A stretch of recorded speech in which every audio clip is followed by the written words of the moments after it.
นะเช็คเสียงเทสเสียงเบิ่งว่า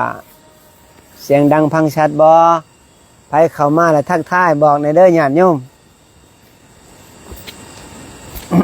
นี่สิว่าเรื่องลมอานาปานสติมีญาติโยมโทรมาถามเรื่องลมเรื่องสภาวะเรื่องย่างจงกรมแล้วก็นิวรณ์มันดักใส่สิเป็นสิตายแต่ก็เลยบอกเรื่องลมทำเฮาก็บ่มีหยังก็มีเรื่องลมนี่แหละเรื่องเก่าๆนี่แหละบ่มีเรื่องใหม่กันเรื่องใหม่ก็บ่แม่นทำแม่นบ่อาจารย์2,000 กว่าปีก็เรื่องเก่าอย่างเดียวมันติเรื่องลมเทศเสียงเบิ่งว่าได้เนาะผ่านเนาะมีโยมมาถามแชทมาถามบ่พระผู้บ้าเขาหน่อยอันย่างโยกมสิรับเขาซะนะควรเฮ็ดวิธีแบบใดเพิ่นว่ามันถามจังซี่นะเขามันสิรับแท้ๆก็เฮากับไปล้างหน้าล้างตาเนาะล้างหน้าล้างตาเปลี่ยนอิริยาบถเขาพิจารณาแน่ว่าเขาสันยังลงไปแต่ละมือหั่นสันมือนี้แล้วเขาภาวนามันง่วงนอนบ่คำมันง่วงแสดงว่าอาหารนั่นบ่ถือกับธาตุสีกันหาเฮามันนิมนต์มันเข้าแห้งหลายเฮาก็เปลี่ยนอาหารใหม่เนาะตัวนี้ต้องฮู้จักเฮาต้องพิจารณาเด้การสันก่อนขบการสันเพราะแม่นว่าเฮาสันแบบอิ่มๆแล้วไปนั่งสมาธิมันก็ผมง่วงผมงับเนาะโดยว่าจะให้ละนิวรณ์มันก็ละบ่ได้แล้วสันน้อยสันอาหารที่มันบ่มีพิษการสันมันก็บ่สันมันหลายสันแต่พวกผักพวกแกงจืดพวกสิ่งที่เป็นนิวรณ์บ่ครอบนำเฮาน่ะพิจารณาเอาเองว่าเฮาสันมื้อนี้เป็นอันนี้สันมื้อนี้เป็นอันนี้ให้แบ่งการสันเฮาถ้าเกิดเฮาสันมั่วตัวอะไรก็มันก็นิวรณ์ก็เข้าแล้วก็มีโยมผู้หนึ่งโทรมาถามเรื่องสภาวะเวลานั่งสมาธินั่งอยังสี่เนี่ยเราเลยว่าเวลามันก้มมันดูดเลยนะมันดูดหน้าลงไปพื้นดินนะเราเลยถามว่าเขาน้อยสติบกแข็งบ่ล่ะวะหรือจังไดนี่แหละแมนสติบกแข็งก็มีส่วนเพราะว่าสภาพขั้นแรกนี่มันก้มลงดึงมาดูดนี่เขาต้องผ่านตัวนี้แต่เฉพาะครูบาก็ผ่านแบบนี้นะสามเณรเกศก็เป็นแบบนี้ก่อนสิโตสิแข็งเป็นพระพุทธรูปนะแต่คู่มือนี่เราสันหลายนี่แหละการสันบูจักเนาะสันหลายและตัวมันอ่อนนี่ก็บอกพยายามบ่ให้สันหลายสามเณรเกศนี่ก็ได้สันอ่อนสันหลายแต่นี่สมาธิมันเสื่อมมันความแข็งแกร่งมันบ่ได้นะเหตุให้มันแข็งโตแข็งนี่ไผว่าบ่ดีได้ดีอย่างมันมีกำลังจึงโตแข็งได้ถ้าเกิดว่าโตบ่แข็งมันบ่มีกำลังมันขึ้นสูงแล้วแข็งแล้วสามารถตัดทุกสิ่งทุกอย่างได้ตัดความปรุงแต่งได้แล้วมันลงฮอดขั้นที่1และเฮ็ดให้เฮาเดินวิปัสสนาไปได้เฮ็ดปัญญาอ่อนๆนะเดินวิปัสสนาอัญญตนะเห็นมันหมุนให้ปัญญามันหมุนได้ถ้าเกิดมันแข็งหลายมันปัญญามันบ่หมุนพวกนี้มันจะทื่อกับสมาธิทื่อตัวแข็งถ้าเกิดว่าเฮาให้อยู่ในช่วงเลยปีติแน่บ่ปีติแน่ช่วงสำนี้นะเฮาจะเฮ็ดได้และปัญญามันจะหมุนไปเรื่อยๆจะเดินไปเรื่อยเดินปัญญามันจะตัดแล้วมันจะฮู้การความเกิดดับแล้วมันจะฮู้จักว่า ความปรุงแต่งแล้วว่าที่เกิดขึ้นกับธาตุสีขันธ์หาที่เกิดขึ้นกับสภาวะอันยังมันเกิดขึ้นมันหับหูแล้วมันสิตัดแล้วมันจะเห็นความชัดเจนน่ะเห็นความชัดเจนความปรุงแต่งของมันอ่ะ โดย เห็นความธรรมชาติของมันอ่ะ โดย ว่าสิ่งนี้เกิดขึ้นแล้วก็ดับไป มันก็เห็น เมื่อมันเห็นหลายๆแล้วมันเกิดสติ เกิดสติแล้วมันกับบกล้าที่จะออกนอกลูกนอกทาง โดย สิไปเหตุสิ่งที่ว่านอกจากเหนือจากพระพุทธพระธรรมพระสงฆ์ มันจะอยู่และนึกถึงแต่พระพุทธพระธรรมพระสงฆ์อยู่นี่ทุกสิ่งทุกอย่างมันก็สว่างขึ้น โอ้ไม่เป็นไรเนาะ หน่อย เดียวกับเขากับช่วงเขาหน่อยภาวนาแบบเอาจริงเอาจังกันนะก็คืออยู่ป่าลึกป่าดงหัวเสาป่าใหญ่เนี่ยแถวเขตเมืองอุทุพร โดย เชื่อมต่อกับ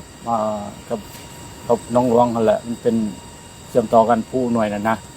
บ้านแถวบ้านห้วยตอนนะชื่อไหมมีแต่ละมือแต่ละวันนี่สันอย่างนั้นเลยก็เขาทางเดินจงกรมเมื่อนั้นแปลว่าให้สติมันบ่ห่างจากลบคือกูว่าโดย บ่ห่างกับพุทโธอันเดียวกันเนาะอย่างจงกรมอย่างขน้อย เวลานั่งนี่จะเบิ่งลบแต่ว่าเวลาย่างนี่จะเอาพุทโธกูว่ากันบ่ แม่น คือกันเนาะโดย เพราะว่าตอนย่างเฮาเอาพุทโธ โดย ตอนนั่งเฮาเอาลม โดยคือกัน มันจะเดินไว้ โดยวันนี้ขน้อยย่างไปโอ้หลายชั่วโมงได้ในมื้อน่ะเอาทีเขาแบบระหว่างฟิสิแมนมันร่วมบ่ระหว่างสติกับจิตมันร่วมเข้ากันบ่มันอันนั้นนิวรณ์มันแทรกแซงบ่ได้หลังจากนั้นมันก็สว่างจ้าอร่อยนะแบบมานั่งพักหน่อยหนึ่งก็ผู้ดีสว่างจ้าเลยมันสว่างมาแต่มาแต่ข้างในนะสว่างจ้าแบบคือครูบาว่าเมื่อกี้นี่นะโอ้แสดงว่าจิตกับสติมันรวมกัน รวมเข้ากัน โดย ตัวนี้เฮาก็ต้องฮู้เมื่อมันสว่างเฮาก็โตหับฮู้นะ โดย กูฮู้ว่ามันสว่างบางครั้งนะเฮานั่งสมาธินะช่วงเที่ยงคืนตีหนึ่งนี่นะ โดย มันมีโตทำงานของมันนะโตสว่างนี่นะสว่างจ้ายิ่งกว่าอันหลอดไฟดีออนอีกเนาะ โดย ความสว่างของมันเนี่ยและจิตดวงหนึ่งมันหับฮู้ปุ๊บมันโตอันจิตโตที่หลอกเขาอะนะ โดย เขาเอิ้นว่า จิตมโนภาพ มันบอกว่าออกสว่างแล้วมันว่าแจ้งแล้วไปบิณฑบาตพอออกมาปุ๊บมันคือมืดแท้ เหมือนที่เก่า ช่วงว่าเกือบตีสองตีสามมันคนออกมาจากสัมติปุ๊บมันมืดแล้วทีนี้ถึกหลอกอยู่แล้ว มันหูแล้วถึกหลอกว่ากันอย่างจงกรมตัวนี้ เมื่อเฮาอย่างจงกรมเฮาหู้ได้ต้องหู้ไว้ว่าเฮาพึกสมาธินี่ว่าให้มันหู้จากปัญญา เห็นบ่สมัยฤาษีเมื่อก่อนน่ะ โดย มันก็นั่งนั่งสมาธิเก่งเนาะ โดย เก่งแบบเพ่งมักกำลังจนเปื่อยพุ่นล่ะ โดย เห็นบ่ซีเปื่อยเนาะ ออกจากสมาธิก็ยังอันนั้นอยู่ยังมีหักมีสั่งอยู่ แม่นเพื่อปุ๊บออกมาสมาธิปุ๊บนี่บัดคน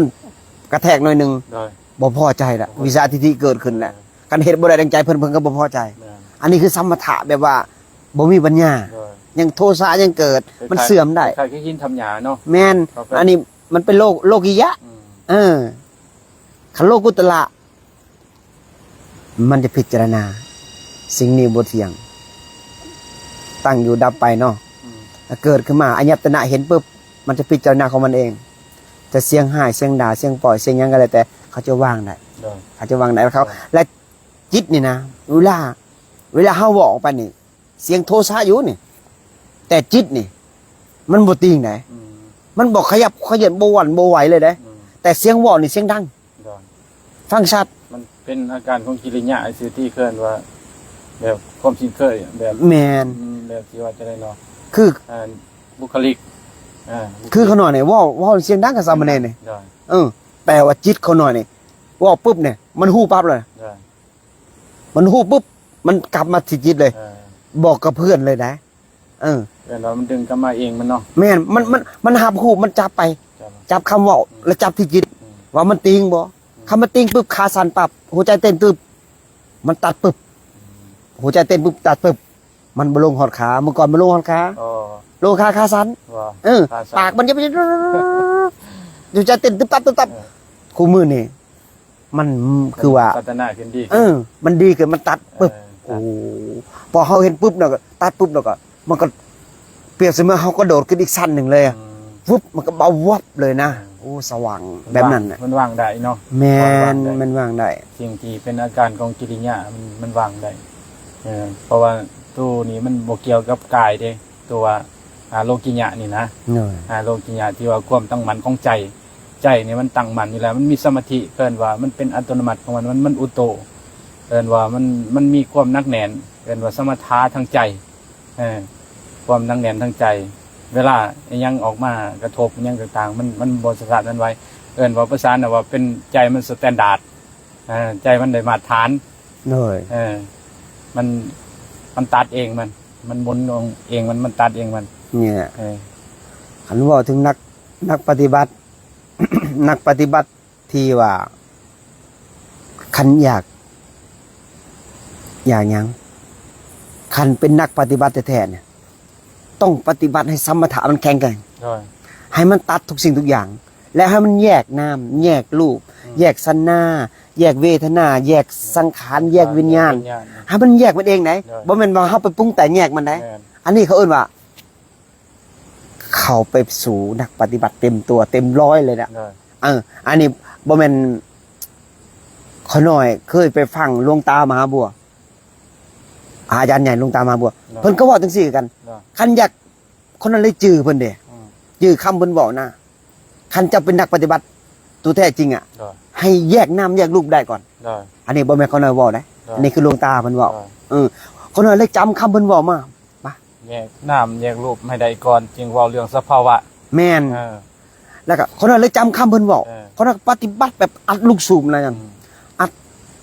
มือใดขอหน่อยย่างทุดงค์นี่ อืม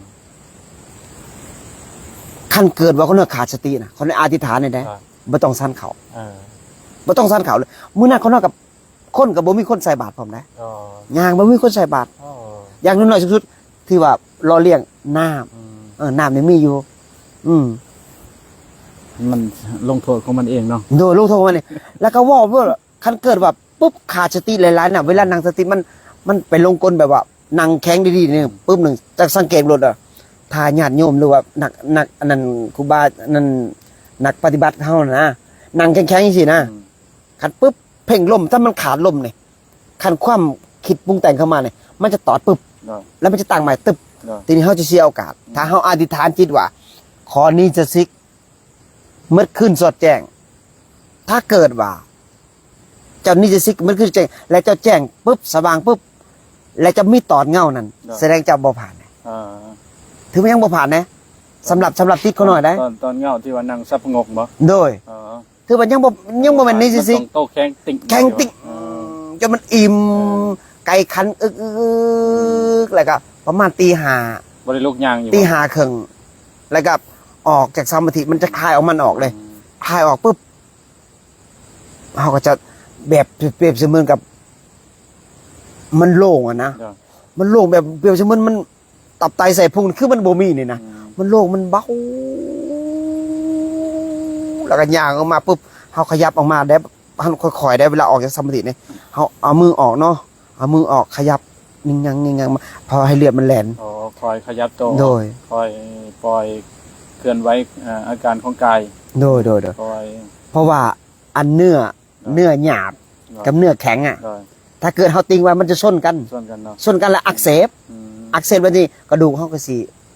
มืออื่นเฮาภาวนามามันก็สิบ่ได้แบบคือเก่า โอ้ เพราะว่ามันอักเสบไปแล้วเด้ โดย มันบาดแผลมันเป็นอะไรเด้ โอ้ น้อยเดียว บาดแผลน้อยเดียว แต่ว่ามันสามารถส่งถึงพลังงานที่ว่า ให้เจ้าบำเพ็ญเพียรภาวนาคือเก่าบ่ได้ โอ้แบบ มีผลได้ คล้ายๆคือว่าเฮาต้องรักษากายไปนำเนาะ โดยต้องรักษากายผู้มีปัญญาเลยต้องรักษากาย กายไปนำ แต่บ่ให้พุ่งซ่านเวลาออกจากสมาธิกันต้องพิจารณาว่ามันจะออกมาแล้วฟงเฟงคือจิตจะบ่มีแล้วนะสติจะหมดเนาะ โดย ตัวนี้เขาต้องมีสตินักปฏิบัติเฮาเห็นบ่แต่ละคนเนี่ยเฮาเวลาไปบิณฑบาตเนาะ คือสามเณรน้อยนี่เฮาสอนได้อยู่ตอนเวลาเฮาสอนนี่ เนาะ เวลาเจอญาติโยมเราก็เบิ่งวังเบิ่งวังให้เฮาหันคอหันขาเข้าไปซื้อ อืม บอกบ่ฟังแต่เขายังบ่ได้ฮอดถึงขั้นเด้ว่า เขาคิดว่าเป็นเรื่องธรรมดาแต่เฮาก็วินัยเนาะ เนาะ วินัยก็คือเวลาเฮาออกบิณฑบาตเฮาบ่ให้ซื้อหยังเลยสินะให้มีสติตั้งมั่นอย่างความพุทธสายโทษเบิ่งสำรวมของอาการน่ะและบุญมันจะเกิดขึ้นได้เนาะจ้ะเนาะ เนาะ บุญบารมีจะเกิดขึ้นตัวนี้ บุญทั้งโยมเนี่ยกับบุญทั้งพระสงฆ์เนี่ยที่เฮาสังรวมเป็นการสอนเผยแผ่ศาสนาในโตเด้ที่ว่าเห็นสมณะมันก็เป็นมงคลที่ว่าเพิ่นว่าสมณะนันจารทัศนังเด้การเห็นสมณะผู้สงบจากกิเลสเป็นมงคลอันยิ่งเด้การไปการมาการสังรวมการระมัดระวังเป็นอาการของสมณะนะต้องสังรวมเพราะว่ามันแตกต่างจากเพศคฤหัสถ์นะเนาะเนาะ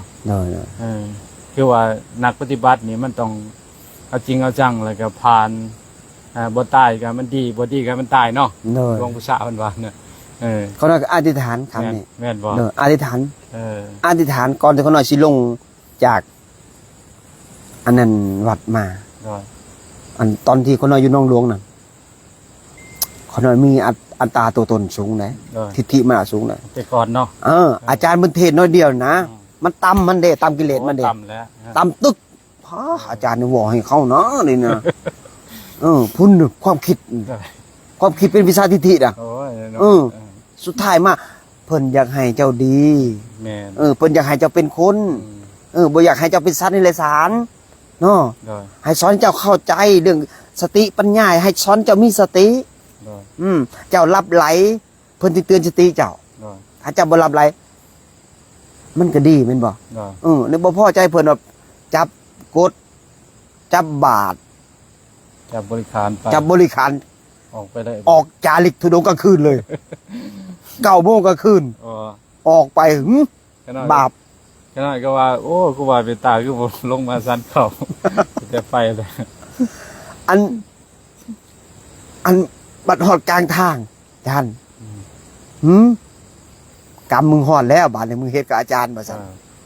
มึงคิดบ่ดีกับอาจารย์เป็นวิชาทิฏฐิมันฮู้จักนะเป็นวิชาทิฏฐิแต่อัตตามันบ่ยอมวางแต่มันฮู้จักว่ามันผิดแต่มันบ่ยอมนี่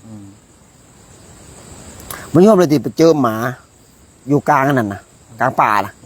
เพียงผีหมาดำ3 ตัวโดยยืนลัดหน้าละทางโอ้เจ้าอย่าไปว่าติเฮ็ดจังได๋เด้บัดนี้มันยืนทึกหน่อยนึงเขาเลี้ยวเบิ่งหมาสีดำเพียงผีสีดำ2 ตัวสีแดงตัวหนึ่งอ้าวจะอยู่สิจะสิทางข้างก็มีทางหน้าก็มีเอาเนี่ยคนนั้นยามมันอยู่จังนี้เฮ็ดจังได๋เด้ก็นอนหลับแล้วตาพ่อแม่ครูบาอาจารย์เขาน้อยผิดแล้วมันว่าเขาน้อยเป็นกรรมเขาน้อยแล้วโทษฮอดเขาน้อยแล้วกรรมมาฮอดเขาน้อยแล้วมันสำนึกผิดแล้วเขาน้อยผิดแล้วแต่เขาน้อยก้าวมันแล้วเขาน้อยขอไปต่อขอโทษขออภัยแล้วนึกในใจนะขอโทษขออภัยมื้อหน้าเขาน้อยมีโอกาสเขาน้อยจะกลับมากราบอาจารย์กลับมาขอขมาอาจารย์เห็นให้เป็นสัตว์มาขู่เนาะโดยบ่แม่นเห็นหมานะเห็นหมาเขาน้อยก็ยืนนึกทันสักพักนึงคันว่าเกิดว่าศัตรูเฮาแท้ๆก็ขอให้จบในชาตินี้ถ้าบ่แม่นก็ขอให้หลีกทางเขาน้อยขอขมาพ่อแม่ครูบาอาจารย์ในจิตแล้วพระนครก็ย่างไปต่อเมื่อย่างไปต่อปุ๊บมาตัวนั้นมันถอยออกไปถอยไปปุ๊บฮอดอันนั้นปากซองมันฮอดปากซองเราก็ย่างต่อไปอีกย่างมงไปเจออันหอกองเก่าๆดอกอยู่ข้างวัดนั่นไปนอนบ่อย่างนั้นบ่มันนอนบ่ได้ตี 4ย่างแต่9 โมงฮอดตี 4เขาก็ไปนั่งสมาธิประมาณ2 ชั่วโมงย่างแต่ตี 4ฮอด6 โมง6 โมงครึ่งผู้กวานเขาก็บอกเจ้าว่าเมื่อคืนเนี่ยเขานอนอยู่นี่เด้ออาจารย์บ่เป็นหยังเขาน้อยว่าซั่นแล้วก็นมัสการเพิ่นเขาก็จับบาตรล้างบาตรแล้วก็ออกบิณฑบาตต่อยแล้วก็ไปเลยไปจนฮอดภูเขาควายจ้าเล็กไปก็สอนตามพีภาษาตามยังไปนอนไปมีน้ำกินก็เก็บในพีภาษากินไปแล้วก็มีอีจังก็บิณฑบาตซั่นไปมื้อใดขาดสติเขาก็อธิษฐานบ่ให้มันกิน บางครั้งมีญาติโยมนะโยมแม่เฒ่าๆมากอดอันกอดไอ้ตึบเขาไว้ ได้ ประมาณ9 โมงแหละโอ้ยอาจารย์เมื่อคืนเนี่ยคนน้อยฝันเห็นอาจารย์อาจารย์มาธุดงค์คนน้อยมันรอทายบาทถ้ากะข้าบ่เห็นอาจารย์คนน้อยสิซื้อเลขแล้วถ้าเห็นอาจารย์แล้วคนน้อยบ่ซื้อแล้วล่ะวะคนน้อยดีใจแล้วก็ให้ได้น้ำตาลาสะอึกได้แล้วก็เห็นตัวจริงได้แล้ววะแล้วก็ใส่บาตรช่องผู้เมียเพิ่นคนน้อยก็ได้ข้าว2 ปั่นกับแจ่วก็ได้ไปสันแล้วก็จาริก ครับของชีวิตไปเนาะ โดยประคองชีวิตไป เพราะว่าเฮาการจาริกนี่เฮาต้องบ่จับเงินได้ โดย จับเงินนี่เป็นนักผับทุดงค์เฮาเลยนะจะมีปัญหาเลย โดย ปัญหาทางจิตได้ขาดได้ยัน โดย ปัญหาจิตได้ปุ๊บเฮานั่งสมาธินี่มันปรุงแต่งได้ โดย โอ้เขาสิมาขาเฮาเขาจะมาปล้นเฮา โอ้มันระแวงน้ำซับเนาะ มันระแวงน้ำทรัพย์มันหวงทรัพย์ได้คันไปผู้เดียวคือเขาหน่อยไปได้3 ปีคนบ่ได้แตะเลยได้ อ๋อ บ่ได้แตะเลย มีโยมผู้หนึงอะ สาธุ จอดรถ Fortuner น่ะพระอาจารย์คนนั้นขอใส่บาตรแหนะสาธุครูบาก็สาธุยิ้มใส่นะเราต้องล่องใจเขาหน่อยแล้วยิ้มใส่ก่อนแล้วก็ตกออกมาแบ่ง500 บาทเขาเราก็ย่างไปเจอเขาก็หันหลังกลับมาเขาลองยิ้มย่างไปเขาแบบรู้สึกว่าเขาได้บ่หับมาใจมันเบาขึ้นนะวิ่งกระโดดโอ้ถ้ามีพอขาวนะเพราะว่าไปอย่างถ้ามีพอขาวนี่บ่สมควรเพราะว่าสติเขาจะบ่อยู่กับเนื้อกับตัว แม่นมันสิกังวลแต่นำปัจจัย แมนอยู่ในผีประสาทนี่มันบ่คิดใช่เรื่องผีนะมันคิดเขาจะมาปล้นเงินน่ะอันนี้เขาน่ะเคยมีประสบการณ์มา บ่มีหยังคะแนนเนาะ โดย ปล้นก็ปล้นจีวรเนาะ แม่น ปล้นบาทเอ้า เขาน่ะเคยหับตัวหนึงหับแล้วมันปรุงแต่งเขาน่ะเคยไปฮอดวัดแล้วเขาน่ะก็ สละออก สละออกให้บุญต่อ โดย ให้ญาติโยมเขานะ ดีๆสาธุ ตัวนี้แหละแต่ฝากบอกนักปฏิบัติเฮาคันย่างผู้เดียวจาริกผู้เดียว โดย เฮาเอาเฉพาะน้ำสัน โดย เฮาจะมีความสุขกว่า แม่ สติเฮาจะเกิดหลายแล้วก็สิความคิดสิมีความปรุงแต่งเรื่องต่างๆนั้นน่ะมันเดี๋ยวมันก็จะวาดภาพโอ้ยตัวใหญ่ๆมาเดี๋ยวเสียงหยางมา เสียงอันไม่ฮักมันก็ว่าพี่หลอก แล้วก็เสียงได้ยินเสียงตุบๆมามันก็ว่าพี่แล้วบัดนี้หัวใจก็เริ่มเต้นแล้วตุบตับขาเริ่มอ่อนละเนาะ มน แต่ว่าทุรงเนาะ เลย ทุรงนี่หน่อยก็มักท้าทายกันได้ เลย เวลาไปนอนป่วยนอนหยังนี่นะตัวอย่างว่าไปผู้ไปหยังสิคือผู้น้อยเดียวกันแหละบนขน้อยนอนที่ว่าเบาสมิดนะมันก็มีหวยหนึ่งหวยใหญ่น้ำตลอดปีเลยหวยตัวนี้ใครคือมันจะใหญ่ทำหวยวังเลี่ยงหวยนะ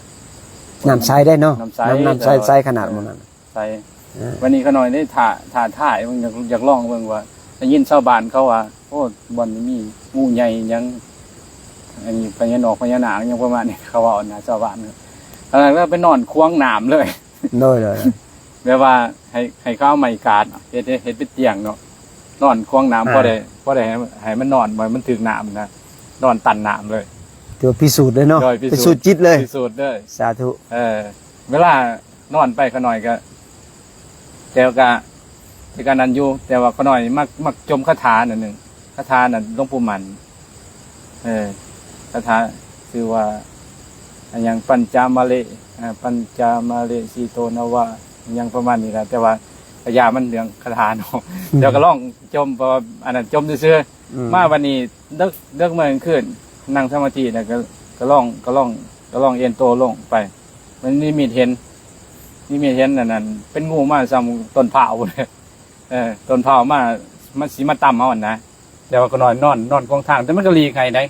มันก็หลีกมันจังเบิ่งหอดหน่อยป้ามันก็จังเบิ่งมันก็เบิ่งสังเกตเบิ่งหน้าเบิ่งตาแล้วมันก็หลีกออกก็เลือไปซ้ำต้นเผาเลยความมันใหญ่นะมันเลือมาตามสายหนับมันเลยที่เป็นหนทางเที่ยวมันเนาะโดยแสดงว่าพิสูจน์ว่ามันก็มีสิ่งที่เฮาบ่เห็นโดยตาเนื้อเนาะเฮามองโดยตาเนื้อแต่เฮาสัมผัสด้วยจิตด้วยใจเนาะของสิสัมผัสของละเอียดยอมเห็นกันโดยของละเอียดเป็นบ่ โดยแน่นอน เป็นบ่ ตัวนี้ไผปฏิบัติเพื่อเห็นเอง โดย ขน้อยก็เคยเกิดกับขน้อยคือกัน ก่อนแต่ว่าขน้อยกำลังเริ่มต้นปฏิบัติได้ โดย ขน้อยเจอลิมิตตัวนี้นะ เจอลิมิตงูใหญ่นี่ โดย มาขวางทางบ่ให้เขาหน่อยไป โอ้ ขวางทางบ่ให้เขาหน่อยออกจากวัดตัวนั้น โดย แต่ว่าเขาหน่อยอยู่บ่ได้เขาหน่อยจะเป็นต้องไป โดย โอ้ยมันขวางหลัดตัวบักใหญ่นี่ดำคือลือ โอ้ แต่สุดท้ายมาเขาหน่อยกับ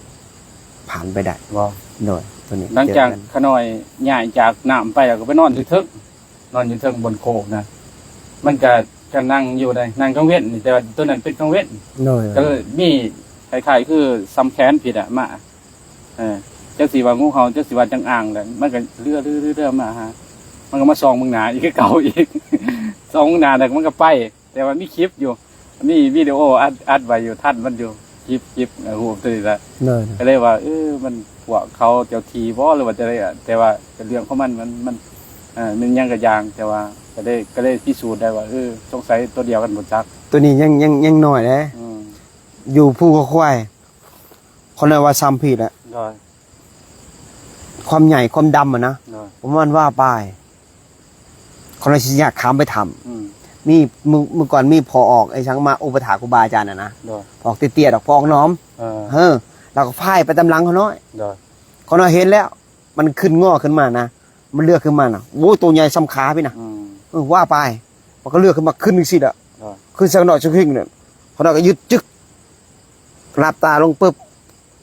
พอออกนอนมานะ ได้ ย่างข้ามเขาน้อยไปเขาน้อยก็สิดึงเสือเราดึงบนท่าน ได้ เราก็จึกโย่เราวะมาอย่างเราวะเขาน้อยก็ตั้งอธิษฐานจิตว่ามาบำเพ็ญเป็นภาวนาเด้ออย่าขัดขวางเลยทางไปทางมันเราก็ลืมตาขึ้นมามันก็เลี่ยลิ้นสักหน่อยได้3 บาทแล้วมันก็ลอยไป ได้ แล้วเขาน้อยก็บอกอาจารย์ทองใบ โอ้ อาจารย์อยู่ทำตัวนี้มันคืองูใหญ่แท้อาจารย์ดีแล้วภาวนาไปไม่ต้องสนใจอาจารย์ ได้โอ้ โดย มันแค่คล้องอย่างสิ่งนี้มันอันนี้เนาะสัมพันธ์ด้วย โดย เน้นขน่อยไปนอนอยู่กองต้นไม้ใหญ่นะต้นไม้ใหญ่แต่ว่าอันนั้นมันบ่มีหมองนอนเลยก็จะเป็นตรงนอนแถวกองต้นไม้เนาะในมือนั้นก็ไปนอนบัดนี้บังเอิญแบบเฮาย่างมาเมื่อยเนาะย่างมาเมื่อยบัดนี้ มันก็สิสวยๆแน่นะมันก็สิฮอดโมงบิณฑบาตตอนเช้านะมันก็ที่แม่นพวกเขาอยู่ในอันนั้นในต้นไม้มาสิบใส่หูลุก ปลุกให้เขาภาวนา โดยบ่ปลุกให้เขาไปบิณฑบาตนะ อ๋อ พอเขาน้อยเมื่อยแห้งในมือนั่นน่ะก็ไปนอนแบบมันมาปลุกนะกูว่าคิดว่ามันมีจริงบ่แบบ มีจริง มี เขาน้อยเจอประจ เออ ำโดย เออ นี่ อยู่ไซแดนไคเมนเนาะ โดย ต้นใหม่ มันต้นใหม่ให้กกให้ใหญ่นะ โดย มันเป็นพี่ภาษาห้าง อืม แต่เขาน้อยบูฮูจักดอกพี่ภาษาห้าง แต่ว่าไปเข่าลิมิตเขาน้อยก่อนเป็นตากบนะ อ๋อก บตัวมันใหญ่หนึ่งสีฝ่าเริ่มอ้อมหลามอยู่ โดย เขาหน่อยกับไปปรากฏอยู่หัน โดย ตอนแรงมาไปปรากฏอยู่หันโอ้ยส่วนนั้นบัดสมถิยังโบแน่เนาะ อืม ยังเป็นใหม่ๆอยู่เนาะยังมันว่าตามสื่อซะใหม่ทั้งแรกเสียงตีหน้ามาก่อน โดย ตาม3 บาทไม่หักโเออ้ ตายบ่บาทนี่ดึงลม ดึงเขาลมมาเป็นปกติแล้วบาทนี่ อืม เสียงอย่างตึบลมมาบัดนี้กดเขาหน่อยนะคงเข่งหัวใจมันเต้นคือสิดอนออกในตึบต่ำขานี่อยู่จังซี่อยู่ อันผานี่เหือออกสำเม็ดกระโพดนี่ โอ้ เปียกหมัดอยู่นี่นะ เออ คนเราสิเฮ็ดจังได๋บัดนี้อันนั้นเป็นน่าจะติกเอาบ่อยู่แล้วเพราะมันบ่เห็นลมมันเห็นแต่หัวใจเต้นน่ะ โดย ตึบตับ โดย มันออกมาเองตาย เออ ประมาณมันเปียกมันจนมันเย็นเนี่ยนะความเปียกอะนะ โดย ความตายนะตายแล้วทีนี้มีจิตคนหนึ่งโผล่ขึ้นมา อืม มึงสิตายยังล่ะวะ เออ มันเป็นดวงวิญญาณมันฆ่าเฮาบ่ได้ โอ้มันสอนมันบอกมันเองเนาะ มันตีเฮาบ่ได้มันเป็นดวงวิญญาณมันเป็นแค่ลมว่าซั่น อาจิตตัวหนึงเฮาปุ๊บเห็นลมละเอียดเกิดขึ้นเลยบาดนี้ดับ นิ่งแข็งเป๊กเลยบาดนี้ อยู่เลยเนาะ อยู่เลยบาดนี้นับแล่นมากเขาน้อยตอนเช้ามากเขาน้อยก็บินทบาท สบายเนาะ ออกไปบินทบาทเจอควายตัวบางใหญ่หนึ่งควาย ควายเทิกอ่ะ โดย กินหญ้าอยู่กลางทาง โดย จังไดจังหวะไปอันมันหย่อหัวลงอะนะหย่อหัวลงกันเอาหัวเขาของมันนะคู่กับพื้น เออ คนละก็ย่างไปผ่านมัน ใครคือกราบเนาะ เออ เออ ผ่านปุ๊บหันกลับมา โดย ควายตัวนั้นลุกขึ้นมา อืม กินหญ้าต่อ โอ้มันจิตใจสำนึกของมันเนาะมันทำผูเนาะ ขอหน่อยเลย เออ เบิ่งควายนะปะคูคนน่ะว่ามันคือสัมผัสคือหูแท้น่ะ เออ เขาน่ะเข้าไปซันเขาแล้วตอนเขาน่ะก็ขอบครูบาหามเอ้ยเขาหน่อยฮอดเวลาเลยเด้อเขาหน่อยจะเดินทางไปจาริกธุดงค์ โดย คันเกิดเขาหน่อยบ่ตายเขาหน่อยสิมากราบอาจารย์นี่ โอ้ เขาหน่อยบอกทำบ่ดีก็ให้มันตายถ้าบ่ตายก็ให้มันดี เขาหน่อยก็นับแต่มื้อนั้นมาเขาหน่อยให้เขาไปส่งเฮืออยู่ไกลๆสายแดนติดกับเขมรน่ะ โอ้โดย เขาก็เลาะตำตีนเขมรมาเลย โอ้ เลาะขึ้นมาคำไซนอนหันบ่ได้มีวุ่นหยังเลย โดย พวกมื้อนี้เขาก็กราบมาซุมื้อนี้เขาก็ไปกราบเพิ่นนะ โอ้ กราบเพิ่นเพิ่นก็ให้เพิ่นว่าโอ้มาเต้เพิ่นว่า โดย เอาตามสบายเขาน่ะกราบเพิ่นแล้วก็ถวายปัจจกปัจจัย อืม แต่พระเขาน่ะก็สร้างหันรูปหนึง โอ้ รูปหนึงหันหน้าใส่เขมร โดย โดย ก็ธรรมดาเนาะแบบเข้าไปภาวนาอยู่บ่ใดก็มีเจ้าที่เจ้าหยังเนาะเฉพาะครูบาอาจารย์เพิ่นว่า เวลาก่อนสิฮอด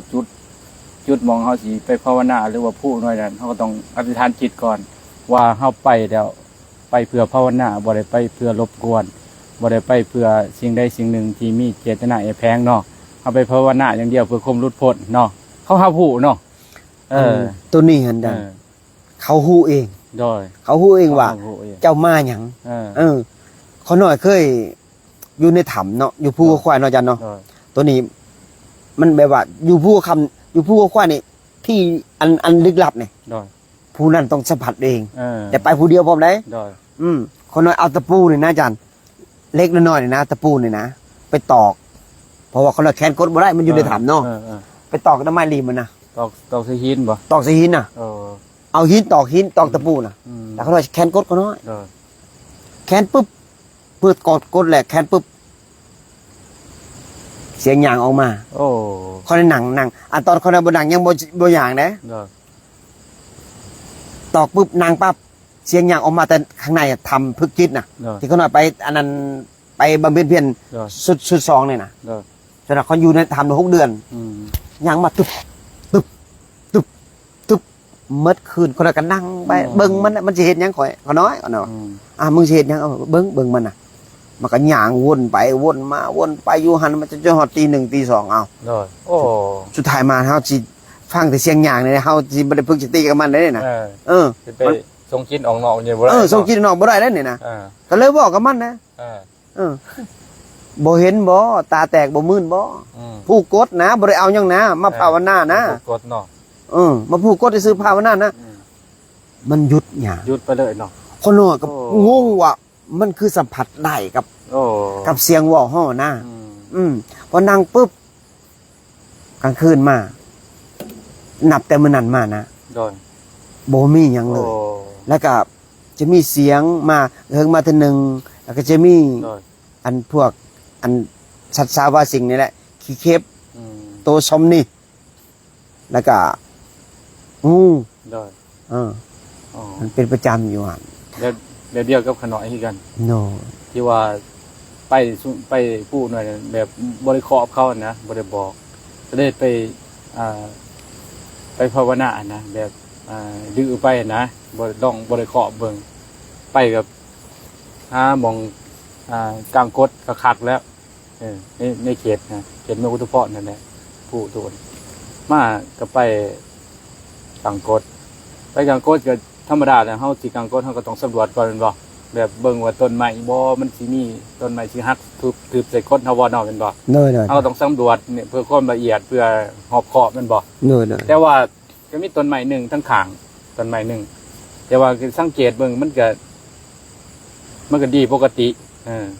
ขนาดกลางก้นทั้งข้างมันทั้งข้างต้นไม้ต้นนั้นแหละบัดนี้เลิกมาถึงคืนได้ยินเสียงแก๊ดหน่อยหนึงขนาดก็บ่สนใจท่านปุ๊บลงมาทั้งข้างเลยทั้งข้างกดเลยคันมันเป็นทับกันหน่อยบ่ยั้งเด้อนะคันมันตื่นกันนะ เนย อันนี้หันคันมันสิมุงได้ทีแห้งๆนะมันบ่เกี่ยวกับไม่หลอกไม่หลอนหรอก บ่ มีมือหนึ่ง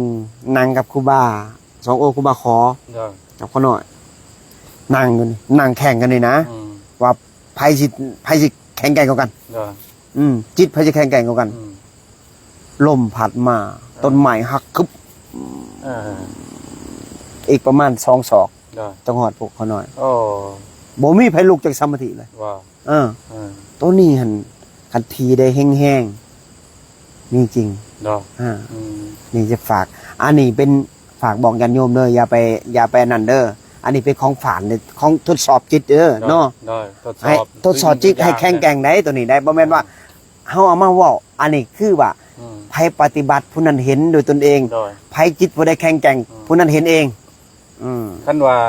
คิดผู้แข็งเนี่ยเป็นบาในมือนั้นเพราะว่าเขาอยู่คนเดียว แม่นเพราะว่าการปฏิบัติธรรมอยู่ผู้เดียวแต่อยู่2 คนต้องอยู่กันคนละส่วนบอกคุยกันถ้าว่าไปปฏิบัติมีหมู่มีครูแล้วจะบ่ตามสื่อเลย ได้ไปโชว์กันเนาะ มันบ่ได้หยังหรอกนักป ไป ฏิบัติ โชว์กันมันต้องมันบ่ได้ ต้อง ไกล เด็ดเดียว ไกลวิเวกเนาะ โดยต้องเด็ดเดียว โดย ยอมสละยังสละก่อนเก็บไว้ก่อนทุกสิ่งทุกอย่าง ได้ ฝากไว้ก่อน ได้ ใส่กุญแจไว้ดีๆความรู้เก็บกุญแจดีๆเอาอานาปานสตินี่ ได้ เบิ่งลม ได้ เห็นจิตเบิ่งความคิดเห็นธรรม ได้ คือหลวงตาเพิ่นบอกเนาะ แม่น อันนี้คือนักปฏิบัติเราต้องเห็นเลย เก็บความรู้ไว้ก่อน เอาภาคปฏิบัติ ได้ ให้มันแน่น ได้ ให้มันเกิดสติ ให้มันเกิดแบบเป็นมีดคมเลยตัดปุ๊บ ตัดปุ๊บ ปุ๊บ ปุ๊บ ปุ๊บ เนาะ ปุ๊บปุ๊บ แบบพ้นมาดีเนาะมีด แม เนาะ นโด มัน ย พ้นดีคือมีดคือ เนาะ ปัญญาเนาะทุกคนดีเนาะ โดยพอน้อย ปัญญา มี ตัดปุ๊บ โดยมีคำถามอยู่บ่เพราะว่า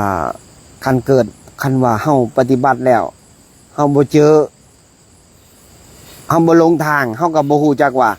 ตัวนี้มันเป็นแนวนี้เนาะ ได้ ต้องลงก่อน ลงก่อน ต้องมีของทดสอบก่อน ถึงเขาจะเจอทางจริงเอิ้นว่ามัน มันบ่แม่นหลงที่จริงอ่ะ เนาะ มันเป็นกระทั่งทดสอบเฮาซื่อ ทดสอบ ๆเป็นทางผ่านซื่อๆ ได้ ได้ ว่าคันบ่มีทุกข์เฮาก็บ่ได้ดีวะเฮาก็ โน่ บ่ได้ศึกษาทุกข์นะ แม่น ก็ย้อนมีนี่แหละมีกิเลสเนี่ยต้อง หน่อยตัวนี้ เอาวิชานี่แหละว่าไม่ทำลายวิชาว่า หน่อย มีสิ่งเหล่านี้ แต่สิ่งนี้มีสิ่งนี้จริงมีเนาะ โดย ถ้าเกิดเฮาอยู่กับหมู่หลายๆก็ได้อยู่แต่ว่าจิตเฮาบ่แข็งแกร่ง โดย เนาะเขาต้องไปทดสอบด้วยตนเอง การฝึกจิตฝึกเบิ่งลมนี่จนเห็น การอยากเห็นธาตุสี่ขันธ์5ให้แจ่มแจ้งเฮาบ่ต้องไปอันอย่างอื่นดอกเฮาแค่เบิ่งลมนี่เบิ่งจนเห็นมันลมเข้าลมออกลมเข้าลมออก จนเห็นเป็นควันจนเห็นเป็นหูจักโอโตของมันเอง เบิ่งจนมันชินแล้วเพ่งลมเข้ามานี่ห่างกายนี่จะบ่ต้องพิจารณาหยังดอก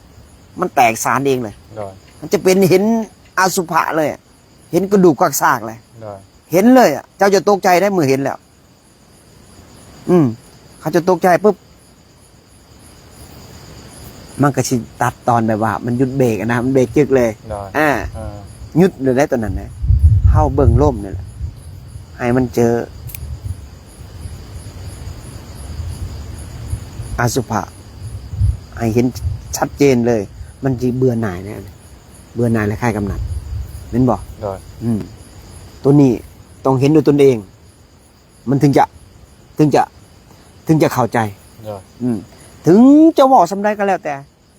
มันก็ยังต่อต้านกัน โดย ต่อต้านยังเพราะว่ามันบอกเข้าใจกัน แม่น มันเถียงกันอยู่ แต่ผู้เห็นแล้ว เขาจะบอกเถียงเขาจะเข้าใจกัน แม่น ว่าหนึ่งก็เข้าใจถ้าผู้บอกเข้าใจจะสิว่านะก็ว่าแล้วกับผู้ยึดเนาะกับผู้ปล่อยมันคนละอย่างกันนะ ที่เพิ่นว่าเอาได้แบบทุกที่ทุกปริญญาหรือว่าทุกอิหยังต่างๆหรือว่าปฏิปิฎกเนาะคำตอบมันก็อยู่ที่ตัวของเฮาเองเนาะ มัน ปัจจตังง่ายๆปัจจตัง ปัจจตัง ว่าลายบ่ได้ปัจจตังตัวนี้ ก็ได้ว่าเฮากิเลสเฮาเองจังซี่นะ โลภกดหลงในตัวเฮาเองก็สิเฮาสิให้ผู้ใดมาละกันบ่เฮาบ่ละเองแม่นบ่เฮาบ่ตัดกระแสมันเองเฮาบ่สำละสำแหละมันเองแม่นบ่ก็ได้ว่าเนี่ยผลจากการที่เฮาภาวนาสิแบบสติมันดีๆสติมันทีทีนะนิวรณ์มันเข้าแทรกแซงบ่ได้แม่นบ่มันหมุนของมันเนาะแน่นอน มันเข้าแทรกแซงบ่ได้นี่เพิ่นว่ามันกระเด็นหรือเป็นผู้ฮู้อยู่อีหยังคำว่ามันตัดออกนี่เป็นสภาวะมันบ่ต้องเถียงกันเป็นปัจจัยต่างของเฮา เลย แม่นบ่ แม่นถ้าเกิดว่าอันนั้นล่มเจ้าขาดน้อยเดียวนะขาดล่มปุ๊บคือจะขาดสติละ แม่น เพื่อขาดสติลงปุ๊บมันเข้าซ่อนปุ๊บกำลังจะเตื่อยลงเมื่อเตื่อยลงปุ๊บเจ้าก็นึกว่าเข้าปุ๊บจะง่วงทันทีเลยเมื่อสติเจ้ากลับมาปุ๊บจะดึงขึ้นจะเริ่มต้นใหม่เริ่มต้นใหม่เริ่มต้นใหม่เองตัวนี้นะถ้าภายนี้จะซิกนะฟ้าว่าแม่นว่าคอยนี่จะซิกแต่ว่าคอยรับมันคืนแม่นขยันเอิ้นนี่จะซิก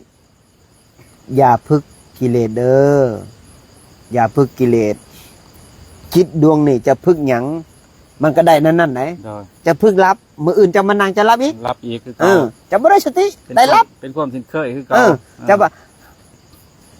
ขอหน่อยนั่งนี่จะซิกเมื่อคืนมันนี่ขอหน่อยดีใจนั่งได้สักชั่วโมงขอหน่อยรับได้อยู่บ่ได้รับบางคนว่าเป็นสมาธิบ่เป็นสมลับบางคนก็กิเลสมันมีแอบแทงอยู่บางทีก็เอาบาดมาห้องแล้วกันเนาะแต่ว่าบ่ได้เอาลังแต่เพื่อนอยู่แต่ว่าเอาบาดมามันใส่ตั้งหนาเพื่อมูลแต่ว่าอย่าเลยอย่าทรมานตนให้ลำบากเลยเพราะว่าพระพุทธเจ้าเขาทรมานมาแล้ว6 ปี7 ปีเนาะเพิ่นมีทางว่างไปแล้วเดินตามเพิ่นซะง่ายๆนึงดอกแต่ว่าที่ทุดง13กว่าวัดนี่ตามธรรมดาเนี่ยมันเป็นทางสายกลางเลยสายกลางด้วยทางสายกลางเนี่ยสายกลางแต่ว่าเขาอย่าพึกกิเลสอ่ะคืออย่าพึกนอนอ่ะอย่าพึกนอนอย่าให้พึกสติอ่ะแม่นพึกสติเนาะให้พึกสติกันนั่งก็ให้นั่งให้ฮู้ว่านั่งเนาะบางคนว่าปุ๊บเขาหน่อยอันนั้นนี่จะซิกอาจารย์มาขึ้นเนี่ยครูบามาขึ้นเขาเลยนี่จะซิกได้จะชั่วโมงมันรับกับเป็นเขาหน่อยกับความเพียรเขาหน่อยมันบ่เป็นความเพียรเจ้าพึกกิเลสได้นั่นเพื่อเขาบอกว่าเจ้าพึกกิเลสเพิ่นบ่พอใจได้นั่นกิเลสเพิ่นหับบ่ได้เด้คงเจ้าพึกกิเลสมื้อนี้เจ้านี่จะซิกรับมื้ออื่นเจ้าก็รับอีกเป็นหยังเขาหน่อยนางอยู่น้องหลวง7 มื้อ 7 คืนเขาหน่อยบ่นอนแม่นบ่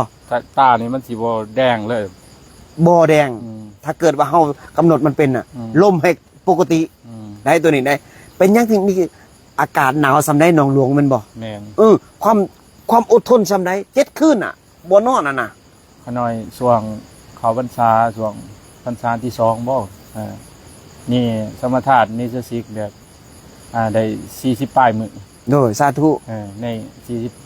48 49มื้อโดยสาธุในการกิริยาอันนั้นแต่ว่าสลับกันได้สลับ4ระยะบทบ่มีนอนโดยมีแต่นั่งย่างยืน3มี3โดย3ช่วงนั้นเขาหน่อยได้ยินยาเว้าอยู่ได้49มื้อค่อยเขาหน่อยหั่นเขาหน่อยเอาทีละ7สลับเพื่อหยังเพื่อที่ว่าเฮาบ่ทรมานร่างกายเกินไปเพราะว่าก็ที่เศร้าหั่นไข่มันไข่แตกแต่กระลังมันก็เจ็บแห้งมันยันกระดูกมันสิแตกนั่นยามันตายถิ่มซื่อกิเลสมันสิอันยังบ่ได้เห็นธรรมเนาะยังบ่เจอแสงสว่างก็ได้ว่าแบบกลับมาเปลี่ยนกรรมฐานใหม่มาอานาปานสติแต่ก็เฮาก็เห็นทุกข์นี่แต่ว่าอยู่น้องหลวงนี่เว้าตำซื่อได้การสมาธิอากาศหนาวนี่เด้อนักปฏิบัติเฮาเด้ออากาศหนาวจะดีกว่าอากาศร้อนอากาศร้อนจะนั่งฟุ้งซ่านถ้าไผมีห้องแอร์ก็เปิดแอร์นั่งเบิ่งลมแห้งคัก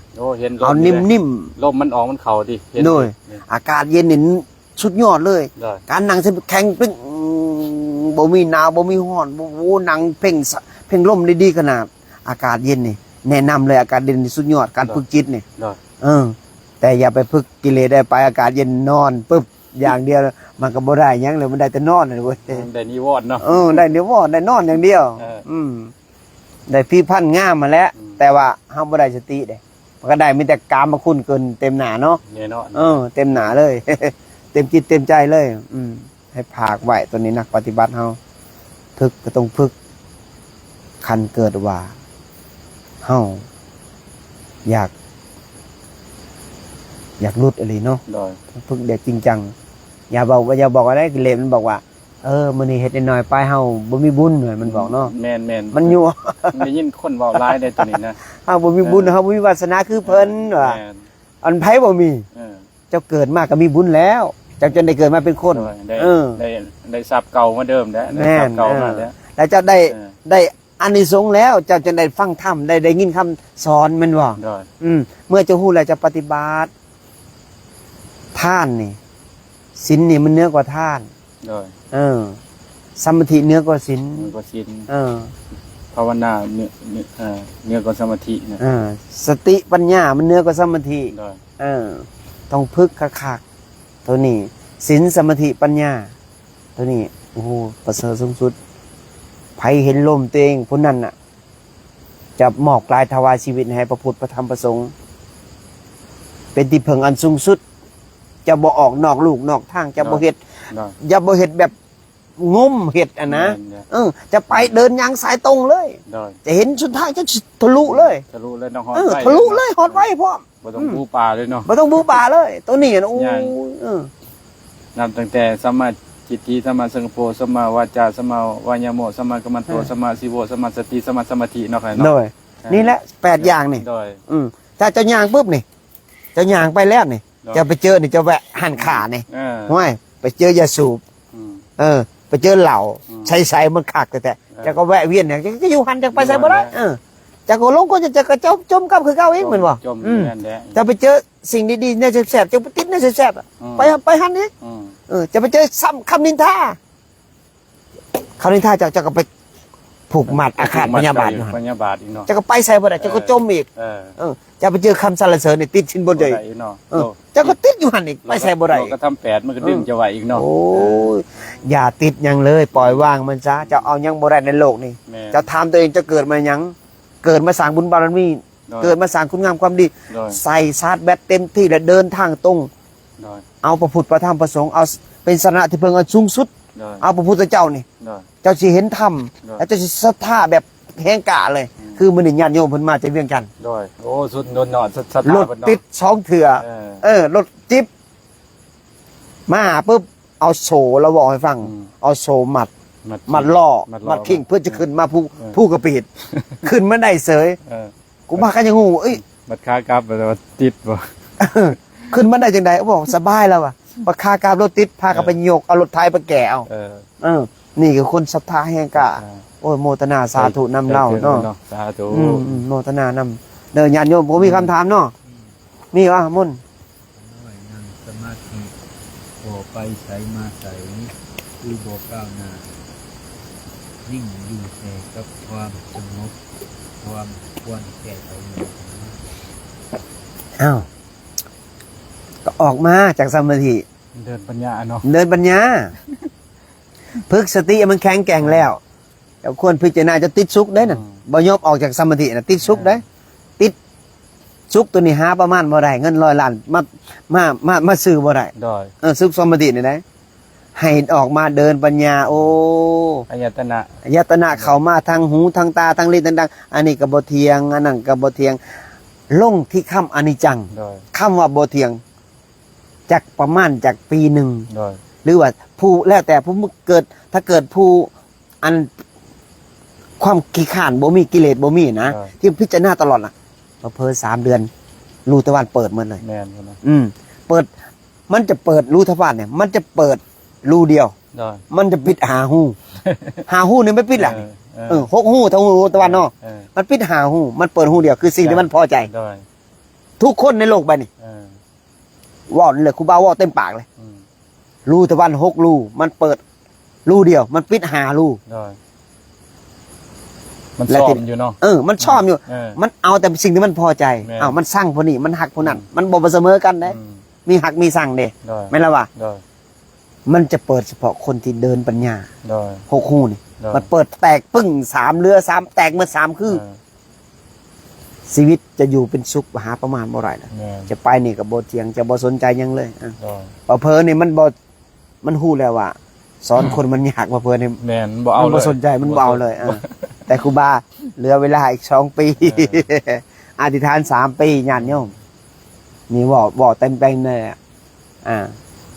สภาวะแบบนี้ขนอยก็เคยเป็นคือกันอืม เนาะ จิตสุขแบบมัน จิตสุข มันบ่ทำงานอะไรยังกันนะมีแต่ว่าให้โยมเพิ่นเดินปัญญาเนาะ เดินปัญญา เดินปัญญาอายตนะก็ทั้งลิ้นก่อน แน่นอน ทั้งลิ้นก่อนที่มันติดพอใจ สังเกตเบิ่ง เออ สอบ สังเกตเบิ่งซ่อมเบิ่ง เออ แล้วก็ทั้งหูเสียงมวล เออ มวลปุ๊บเป็นเพลงปิดปุ๊บเศร้ามวลปุ๊บ เออ มันพอใจบอกมันถูกบอกเบิ่งมัน เออ แล้วทั้งตาสิ่งใดที่มันมักงามสวยงามฮับเบิ่งมันฮับบ่ได้มันละมันพอใจหรือบ่พอใจเบิ่งมัน เบิ่งเข้าไป เบิ่งลงอนิจจังอย่างเดียวทั้งหอมๆเหม็นๆเนี่ยก็เบิ่งมันลงอนิจจังอย่างเดียวไม่ต้องไปสนใจหยัง ก็ยังเว่าอยู่ว่ามันสิเกินอารมณ์ดอก เวลาเฮาผัสสะเนี่ยมันสิเกินอารมณ์เอง อืม เฮามาเบิ่งอารมณ์นี่เพราะว่าอารมณ์มันเป็นอาหารของวิญญาณเนาะเนาะ โดย เบิ่งว่าอารมณ์มันเกิดขึ้นบ่นะมันนี่เฮาตัดกระแสมันนี่นะคือว่าเห็นก็ให้มันซื่อๆให้มันตัดไปสักกะแต่ว่าเห็นเสียงก็สักแต่ว่าเนาะ เชื่อว่าได้ยิน ได้ยินกันนี่ซื่อหมายมันเข้าไปในใจหมายมันเข้าไปข้างใน โดย แต่ เดินปัญญา น้อยเริ่มเห็นหนึ่งมาคือมือวนอยู่ทางมือเลย ก็เฮาย่างจงกรมย่างจงกรมแล้วให้มันคำมันบ่สงบก็ย่าง30 นาทีชั่วโมงหนึงชั่วโมงครึ่ง2 ชั่วโมงย่างไปเรื่อยๆจนมันสงบแล้วไปสระชำระเนื้อตัวให้มันเย็นให้มันบ่ให้มันเหนียวนั่นน่ะให้ท้องมันโล่งแล้วก็ตั้งตัวให้ตรงหนังเบิ่งลมฝึกไปเรื่อยๆตัวนี้ปึ๊บเวลานอนเจ้าก็เบิ่งลมจนมันรับเองเวลาเข้าห้องน้ำเจ้าก็เบิ่งลมเวลาย่างเจ้าก็เบิ่งเสียงกระทบว่ามันเวลามันเหยียบหินเหยียบหยังแล้วมันเจ็บบ่มันพอใจหรือบ่พอใจมันต้องการเกิบ10 เช่นบ่กันเก็บมันคือว่ากิเลสต้องสัมผัสเอาเกิบออกเห็นบ่ครูบาบ่ค่อยได้ใส่เกิบเอาวันใด เบิ่งกายเนาะเบิ่ง เบิ่งมันไปเรื่อยเบิ่งเสียงกระทบทางจิตทางกายทางใจ ก็ เบิ่งมันทั้ง6นี่แล้วก็อยากบอกวิญญาณนี่มีโยมถามนั่นนะให้กระทบจิตให้เสียงกระทบจิตดุๆถึงจะเกิดปัญญาได้โยมเด้อเขาด่าเขาปล่อยยังก็ให้มันกระทบหลายๆหรอกอย่าไปอุ้ยอาจารย์เฮานั่นคือเสียงกระทบจิตคือเขาด่าเขาปล่อยนั่นคืออาจารย์เฮาเด้อบ่แม่นศัตรูเด้ แม่น จะไปมองเขาอุ้ยอันนี้คือศัตรูเขาจะหาอาฆาตพยาบาทเขาแม้กระทั่งพระพุทธเจ้านี่ตัดขา3 ท่อนนี่เพิ่นยังบ่โกรธย้อนหยังยังบ่โกรธยังบ่หายย้อนว่าเพิ่นบ่อยากอาฆาตผูกบาทพยาบาทไปถ้าผูกปุ๊บจิตดับปุ๊บจะจมเป็นสัตว์ในสารเป็นสัตว์นรกแล้วเลยตัวนี้บ่ให้อาฆาตบ่ให้หยัดนั่นคืออาจารย์ประเสริฐสูงสุดเจ้าที่ทำลายจิตให้เจ้าแตกสลาย แม่น แม่นบ่ เขามีอายตนะมีเสียงหูเสียงกิรสโผฏฐัพพะธรรมารมณ์ก็เพื่อให้เกิดปัญญา เนาะ ถ้ามีตัวดังกล่าวนี่อย่าไปโกรธอย่าไปขาดก็ให้เขาเป็นอาจารย์เนาะ แม่นอาจารย์ทุกสิ่งทุกอย่างอาจารย์หมดในโลกใบนี้ แต่ผู้มีปัญญาได้จึงจะเป็นอาจารย์ได้การผู้ผูกหมัดกับศัตรูอาฆาตเพอเนี่ยไปซับซอยกันตึกอยู่บนเสาแล้ว เศร้าเนาะ พวกบันหนาตาดำกำเก็ดจะเบิ่งรถเวลาจะส่องเบิ่งแหวนนะเวลาจะเวลาจะยิ้มมันก็ยิ้มเวลายิงแขวเจ้าก็ยิงเวลาจะดีใจมันกับภูมิใจ แต่เวลาเจ้าหาเจ้าเคยเบิ่งแหวนบ่ว่ามันหนาดำคือพี่เป็ดนี่มันมาแต่ไสอ่ะจิตคนละคนเลยเบิ่งได้เบิ่งกระคักเด้ออย่าโยมเด้อนักปฏิบัติ แสกแสงเนาะ ม้ยทำมันแซงๆหัวตัดปืบโลดที่เป็นเปรตเป็นผีกับเป็นตอนนั่นแหละ เขาต้องเบิ่งกระ บ่ต้อ คั ง ก ตายเนาะ โด บ่ต้องตายบ่ต้องอันนั้นเขาเป็นตอนนั้นแหละหน้าดำกำแลอยู่ เบิ่งเวลาหน่อยเด้อยิงเทศยิงหมน3 มื้อก็บ่หมด มันสิไปเข้าห้องน้ำเด้อพอบ่ ว่าเบิ่งกันมันมีการทำอยู่ ก็น้อยเถือเข่าซ่านได้มาได้3 วัน 3 คืนแล้ว อาหารก็ยังบ่กิ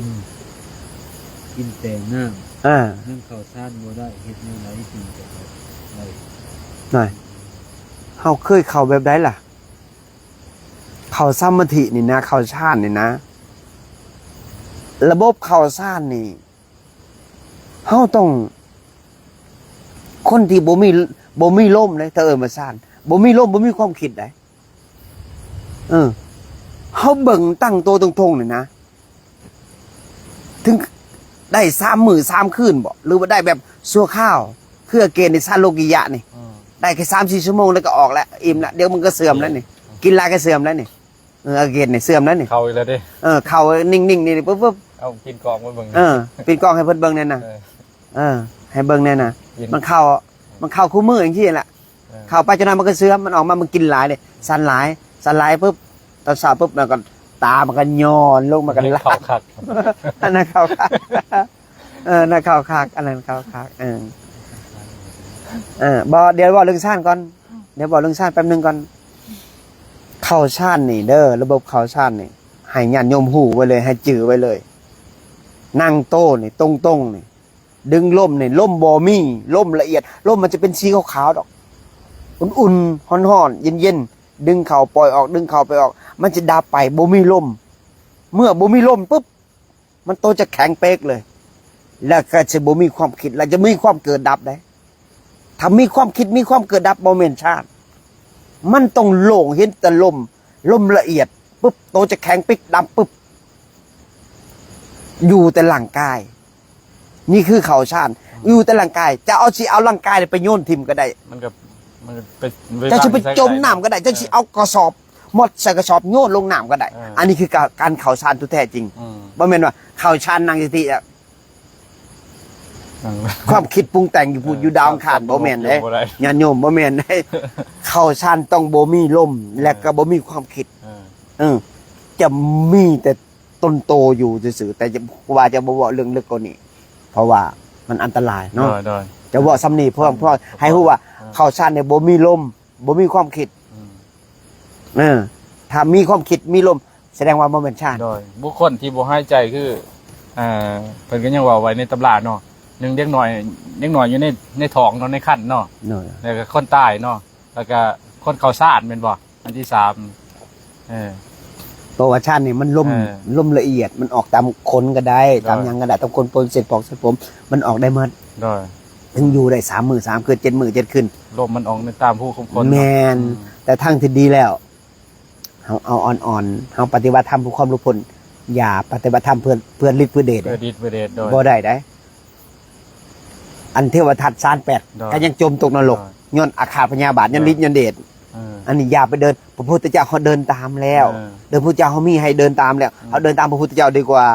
อย่าเดินตามเทวทัตเข้าใจบ่แล้วมันพุทธศาสนาแห่งปัญญาเนาะแม่ศาสนาแห่งปัญญาเอาตัวเองหลุดพ้นบ่มันจะเอาตัวเองไปจมนรกเจ้าสิเอายังในโลกบัดนี้ใครอยู่บ่ฮอด100 ปีก็ตายแหละแม่นบ่เจ้าเอาบุญบารมีเอาทรัพย์อัญญะภายในพังไว้โดดฟังไว้หลายสำได้แห่งดีบ่แม่นว่าเอ้าสำนีพ่อแล้วเฮาบ่มีบุญโอ้ยข้าเจ้าเบิ่งบุญเจ้าบ่ได้เกิดมาเป็นคนดอกบ่พื้นพอดีบ่เนาะโอ้ยเจ้าบ่เก่ากิเลสเจ้าจังดีบ่คัดบ่เก่าเลยบ่เนาะอ้าวคำถามรอบ2ทำสุญญตาและอนัตตาต่างกันหรือมีกันอะไรอนัตตาก็บ่มีตัวตนสุญญตาก็บ่มีตัวตนเชื่อบ่เฮาบ่ต้องไปเฮาพุ่นนะเฮาพึกให้ไปเดินปัญญานี่ก่อนนะเนาะมันสิไปจังหวัดสุญญตาเห็นมันเกิดมันดับนี่เห็นเกิดดับก่อนเจ้าพึกเจริญสมาธิให้เกิดสติให้มันตัดความปรุงแต่งอายตนะทุกให้มันได้ก่อนบ่ต้องไปฮอดพุ่นดอกอันนั้นมันกิเลสแหละมันไปฮอดดาวอังคารแหละมันบ่ทางที่มันยังนิวรณ์ยังเข่ายังความอยากยังความโลภยังมีอยู่นี่นะสภาวะแยกขันธ์ให้มันได้ก่อนความอยากนั่นคือความอยากฮู้นี่คือกิเลสได้เมื่อฮู้แล้วมันบ่ปฏิบัติเข้าใจบ่บางคนถามก็ถามเพื่อพระโลก็มีบ่เขาถามเพื่อมันฮู้แล้วมันบ่ไปเอ้าคนน่ะบอกแม่น่ะบอกนี่บอกอาโบนี่ก็ได้โบอันนี้ทำนั่นมันมีผีโบสิไปบ่มันฮู้แล้วมันบ่ไปมันบ่ย่านเนี่ยอย่ามันย่านว่าผีหลอกมันแน่ๆอันนี้คือกันอันกิเลสมันฮู้จักอนาปานสติสิขามันขากิเลสคือขาตาตัวตนมันสิเฮ็ดบ่มันก็บ่เฮ็ดมันบ่มันบ่ฝึกบ่มันบ่ฝึกแล้วมันฝึกยังสิล้างอัตตาตัวตนนี่สิล้างข่อยนี่นะแม่นบ่อัต ตายเนี่ยก็คือกิเลสใหญ่ตัวใหญ่นั่นบอก ได้ ความอยากก็คือเป็นตัวอาหารเลี้ยงกิเลส ได้ ที่มาก็คือการบ่ยอมคนแมันบอก ได้ คือเถียงนี่ตัวนี้จะพาไปลงอรกอบายอย่างเดียวแมันบอก ได้ กิเลสมันบ่มักอย่างดอกมันมักลงอรกนกนรกอย่างเดียวลงสิ่งที่มันพอใจแมันบอก ได้ บ่เกินหยังบ่เป็นหยังครูบาบ่เสียงดัง อย่าเข้าใจผิดเด้อครูบาอยากให้เข้าใจเนาะ ได้ คันบ่ให้เข้าใจครูบานอนดีกว่าเพื่ออาจารย์นี่เว้าให้เสียงดังให้ญาติโยมเข้าใจเด้อนิวรณ์มันดับไปมันก็เป็นอนันตาแต่แม่นบอกมันเห็นมันเกิดมันดับเดี๋ยวมันตั้งเกิดขึ้นตั้งอยู่แล้วดับไปแม่นบอก เด้อ เอาซ้ำนี่เกินว่าเฮาสิฮู้ปัญญาว่าฮู้การเกิดดับของมันเมื่อนวรณ์มันดับลงนิวรณ์มันดับลงปัญญามันก็เกิดแล้วแม่นบอกอันนี้มันเป็นอนันตา การฝึกนี่นะเจริญสติเจริญสมาธิให้มันเกิดสตินี่นะทุกสิ่งทุกอย่างเดียวอาจารย์เขาบอกเอง ได้ ด้วยสมาธิมันบอกเอง ได้ จะไม่ต้องไปซอกหาอาจารย์นั่นอาจารย์นี่ดอก อืม เจ้าพึกให้มันได้ก่อน เดี๋ยวคนที่สอนเจ้า จิตที่พึกดีแล้ว อืม คือเป็นอาจารย์เจ้าเอง ได้ ขันจิตที่ยังบ่พึกเจ้าอย่าไปเสือจิตตัวเองเลยเสือคุณพ่อแม่ครูบาอาจารย์เป็นหยังแต่ว่าจะให้มีพ่อแม่ครูบาอาจารย์ ได้ ก็ย้อนว่าจิตเฮาบ่เคยพึกแมันบอก ได้ ขันจิตเฮาพึกดีแล้ว มันสามารถสอนตัวเองได้ ได้ เพราะมันหลุดเลยเด้แม่นบอก ได้ ตัวนี้แหละเฮาต้องมีพ่อแม่ครูบาอาจารย์ อย่าเพึ่งอยากหูเลย ฝึกสติให้มันเกิด ฝึกสมาธิให้เกิดสติ และเกิดวิปัสสนาแล้วจะเกิดปัญญา เดี๋ยวมันไปเป็นขั้นตอนของมันเอง ได้ นอกจากเนาะ ได้ ในขั้นที่ 1ขั้นที่ 2ขั้นที่ 3ขั้นที่ 4อันนี้เฮาพึ่งมาปึ๊กฮอดสุญญตาแหละ มันกระโดดถึงการสุดท้ายแหละ มันก็ไปใช้บ่ได้แมันบอก มันก็หน่วงจะลงคือเก่าอันนี้ลายบ่แม่นหยังดอกไผจะฮู้หยังก็ฮู้ดอกในโลกใบนี้นะการฮู้แล้วยังเอาตัวเองบ่รอดแล้วทิ่มซะความฮู้นะเนาะ ฮู้เต็มตัวเอาตัวเองบ่รอดสิฮู้ไปเฮ็ดหยังว่าถ้าซื่อนี่แหละคนน่ะฮู้มาดฮู้นั่นฮู้นี่ฮู้จักมัดแล้วจะไปได้บ่จะรอดบ่เจ้าไปบ่รอด ผู้แบบความจำบ่ ไม่มีความหมายจบด็อกเตอร์ปริญญาตรีปริญญาโทจบมามีปัญญาทางโลกเขามีปัญญาสะสมกิเลส แม่น ปัญญาความพอใจ แต่ปัญญาหลุดพ้นจะมีบ่ ได้ บ่มีแมันบ่นี่แหละเขาเอิ้นว่าคนมีปัญญาแท้ๆจริง ต้องเอาตัวเองหลุดพ้นจากนรก ได้ ออกจากความทุกข์นี่คนมีปัญญาที่แท้จริงแม่นบ่ แม่นครับ นั่นแหละ สาธุ โดยบอกไปลาเลยเนาะมีบ่มีแหละจบเนาะยังมีอยู่เนาะมามันดึกแล้ว จิตกับใจแม่นอันเดียวกันบ่ ยังเพชรมนต์ตอบ ก็แม่นหั่นแหละ มนต์ตอบ จิตมโนวิญญาณกันเดียวกันนั่นแหละ ม บ่ต้องเว้าหลายนะมันหูมันหูนี่ก็มันก็หูมาจากทวารทั้ง6นั่นแหละแม่นบ่มันแพงอยู่ เนาะ มันผัสสะมันอันนี้มันก็อันเดียวกันนั่นแหละแต่ว่ามันอารมณ์คือเป็นอาหารของวิญญาณนี่สินะที่ว่ามันสิก่อภพก่อศาสตร์ให้เฮาเกิดแม่นบ่อันนั้น เนาะ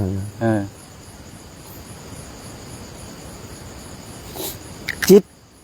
ตัวหนึ่งจิตสติมันเป็นแนมอยู่แท้จิตตัวดวงหนึ่งอีกจิตดวงหนึ่งมันเป็นจิตมโนวิญญาณ ได้ แต่เขาเอาจิตดวงหนึ่งตัวจิตสติเนี่ยไปจับตัวจิตมโนวิญญาณ ได้ เขาจะหูมันเคลื่อนไหวแบบไหนเขาตกเบิ้งกระขางไหนมันพอใจตัวไหนนี่แหละเขาเรียกว่าจิตรวมกันเป็นหนึ่งแล้ว ได้ กะสิโบเห็นยังเลยกะสิทำลายตัวหูไป คือจบ ได้ ถ้าเกิดว่าเขายังมี